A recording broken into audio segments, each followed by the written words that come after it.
Welcome back to Delra Models. So in this video, as mentioned in the last one, I'm going to show you how I do masking, particularly the engine block for the CBR build. So to start off with, these are the pieces that I've already done. So there's the various hoses that can attach to the engine that I want to be painted differently, and a couple of other bits, pipe work and things that need painting differently, so that they're all masked off. But the technique is pretty much the same as what I do on the block. So use various different size masking tape. So start off with the 18 there, and then I've got some Azu tape, 0.4mm, 0.7, 1mm, 2mm, 1.5mm, 2.5mm, and then some various Tamiya tapes as well that I use. They all have their own place as you're masking, depending on what your requirements are. So onto the tools. I've got a pair of pointy tweezers and some sharp scissors and a knife, and the main tools that you need for this. So as you can see there, this is the bit that I'm going to mask along that line there at the top section, and we'll go all the way around.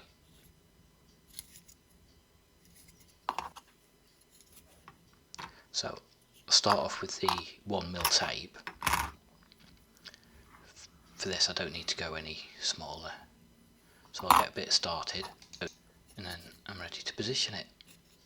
So look around what you're masking to decide where you want your starting point to be, and it'll help you visualize where you want to be, and how you're going to do it will dictate where you actually start from. So I'm going to start on this side and then get it right to that edge, and then hold it down with my thumb and then just stretch it across. And then from there, what you also need is a cocktail stick, which I forgot to show you before, and then I can just push it down, make sure it's fully burnished into all of the recesses and dips and crevices and everything else, so you don't get any bleed through on the paint. So once you're happy with the first section, you can then work your way around and do the next. So you can see I'm just tucking it up there. So where the end of the tape is at the moment isn't important, because we're only working in an isolated spot, and then making sure that bit's right before we then move on to the next bit. And then just carefully work around the block, make sure it's all pushed down properly, and then as long as you take your time and make sure you're up to the line that you want to mask against and it's all pushed down properly, you should be fine. So you just need to use the tweezers there just to reposition it. And this is the advantage of the Azu tape and the small diameter ones, or width ones, these that you can manipulate them, and they do twist a bit. The 1mm that I'm using here stays fairly straight, whereas the 0.4 and 0.7 to a degree you can bend round corners and things easier. So depending on what shape you want, you can manipulate the tape to where you're going. Because this is fairly straight where I'm going, the 1mm is the best option I found. If I went for anything bigger, then it start getting difficult to get around the smaller pieces that are here. So you just have to decide what's best for the application at the time. You can see I'm onto the second side now. Just working my way around carefully. You can see there's a bit of a gap, so you just need to make sure that it's fully pushed in, and if it means that you've then got to rework the tape where you were before, then you're better off doing that than leaving it and thinking, oh, I'll be alright, because it won't be. You'll get bleed through. So, and then the last side.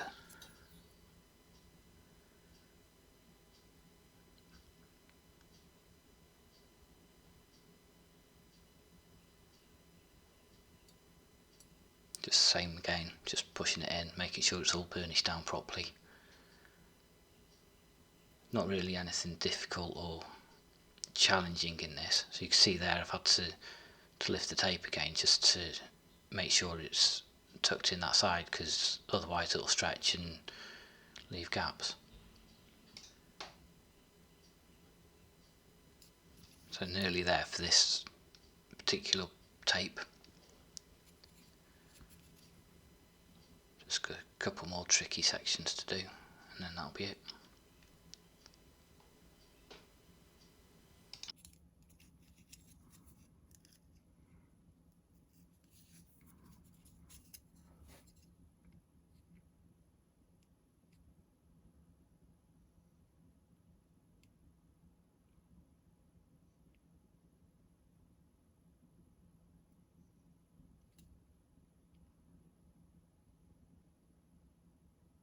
So as I'm coming to the end, I'll just see how it's going to line up with the starting point, and then I might have to do some extra or adjustments there. So snip that off because I don't need that roll in the way now, and then I can just tidy up where that wants to go. So it's not going to bend following that last line, so I'm just going to tuck it down there, and then I'll sort the rest out with this tape, which I think was either the 1.5mm or the 2mm. So I'm just going to cut a little bit off the end there. So I don't need much for this, it's just to tidy this last little bit up. Which is why I'm using the thicker tape, because it will give me a nice straight line and not going to bend or go anywhere that I don't want it to. So you can see I've got a tiny little bit there as well. So I'm just going to get some more of this tape, and again just cut a little bit off the end, and then I can just tuck that onto there. And again, because it's the wider tape, it's going to give me a nice straight edge, and then when I start moving it, it's going to give me the line that I need. And then just push everything, make sure it stays where I want it to be, because again, I don't want gaps anywhere. It's important to check as you go in and work in to make sure that everything stays where you want it to be and it's not moved. Double check that you've not got gaps as you're working as well. So I'm just going around checking everything now.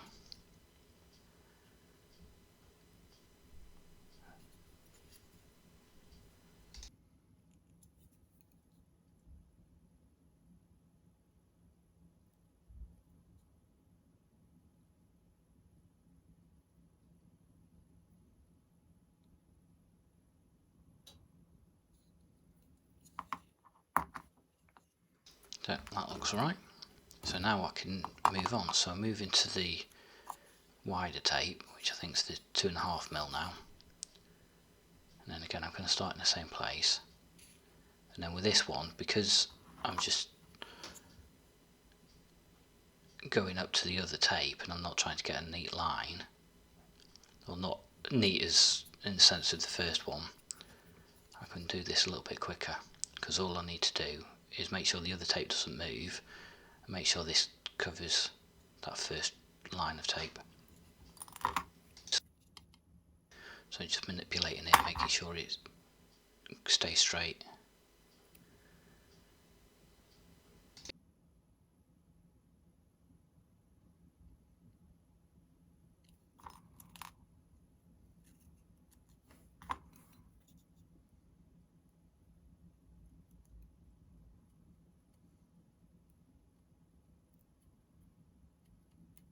And one thing I like about this tape is that it is easy to work with and goes where you want it to go.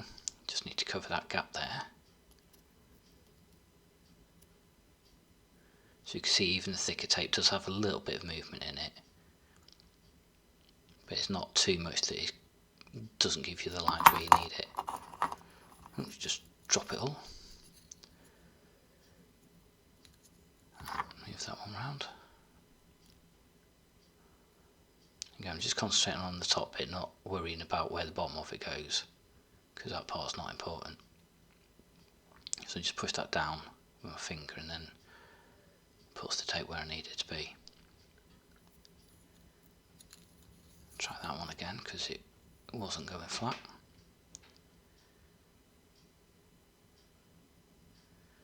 That's looking better now. If you do find that you get any gaps as well, you can always sort them out later on, which I will cover and I'll show you.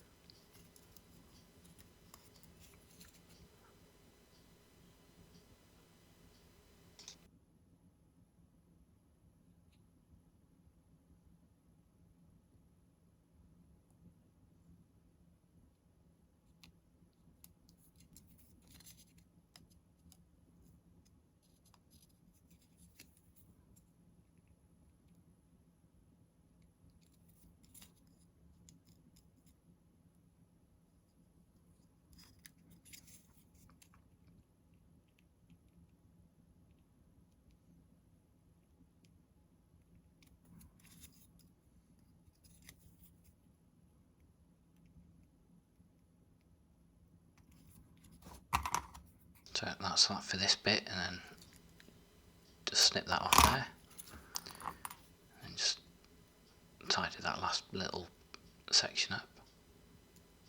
And again, I'm just going to fold that down there just so that it has a neat finish to it where it needs to go, and then I'll sort the rest out in a little bit.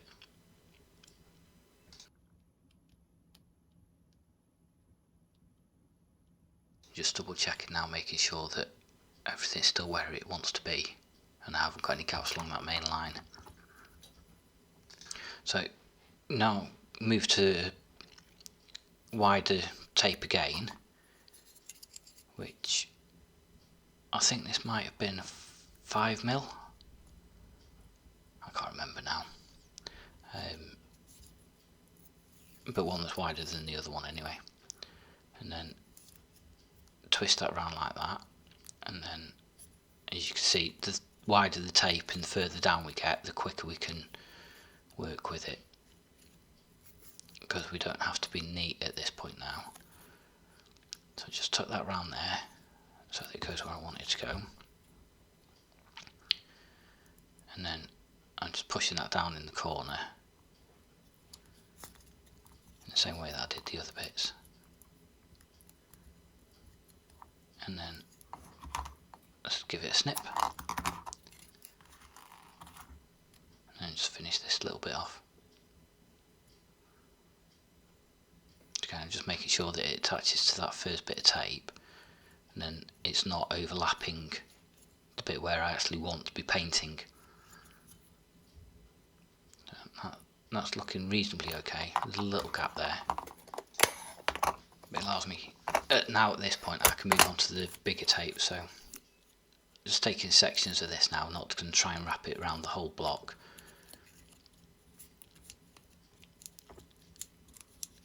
Because the main thing now is just covering it so there's not any overspray on the rest of it.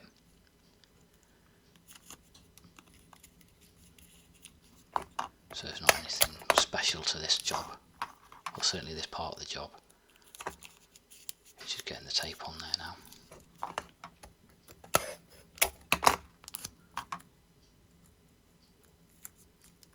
Just making sure that it does overlap the other bits and everywhere is covered.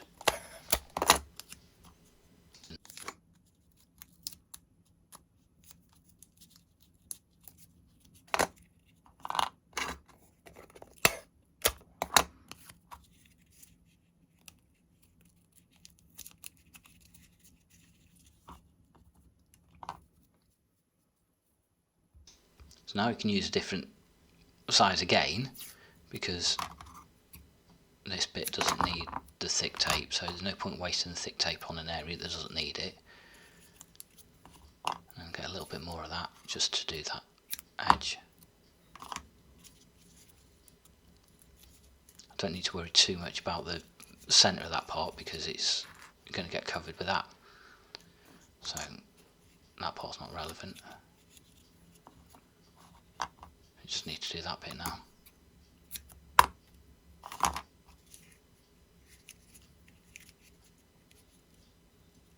That's looking alright.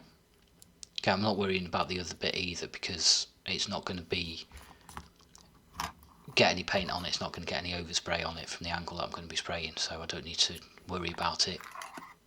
So as I said before, if you do get any gaps, then we need to fill them in and make sure that they're covered properly. So there's two ways of doing that. You can use a strip of masking tape, as you see me just get here,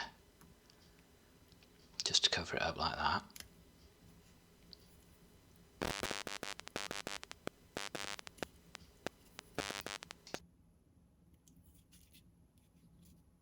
Just checking where else I need to fill any gaps. So the other way to do it is to use liquid mask. So there's various brands of this. I use this one, not for any particular reason, just the one that I bought. So I use a cocktail stick, and then I'm just going to run it along the edge of the tape there, where the seam is or join is, where there's a couple of gaps, and then this will just dry solid, and then you can spray and remove it with masking tape and it'll just peel off.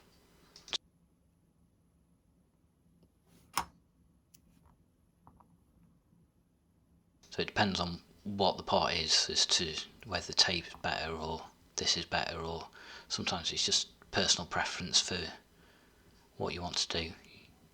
If you've got a big area, you could use even blue tack or something like that, just as long as all the gaps are gone.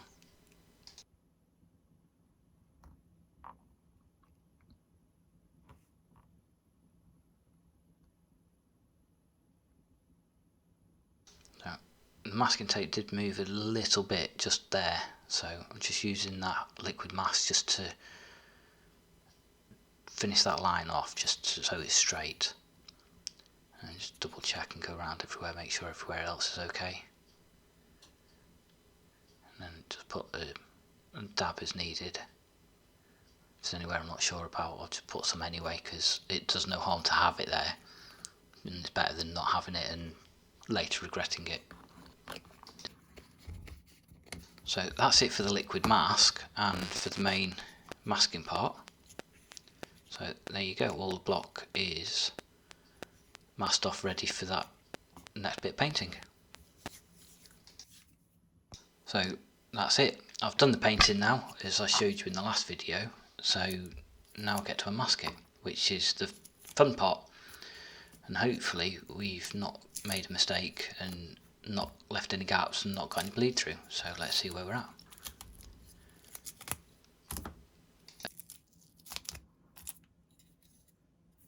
So far so good. Start on the next layer. You can see that liquid mask peeling away now as well with that. So now we can start with the fiddly bit. So what have we got? That little bit first, and then get rid of that little bit, which were the two patching bits that I did, and then this is the final strip, and we can get to see how good a bad job we've done. So far it's looking right.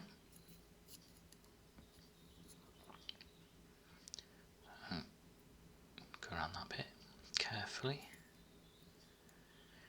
and that last side there. There we go, that looks right to me. Nice sharp line. It helps having that recess there anyway, but process still applies the same for if you're doing any kind of masking, whether you've got a straight line there or not. So there you go, that's it for this video. Thank you for watching, I hope you enjoyed it, and I shall see you next time.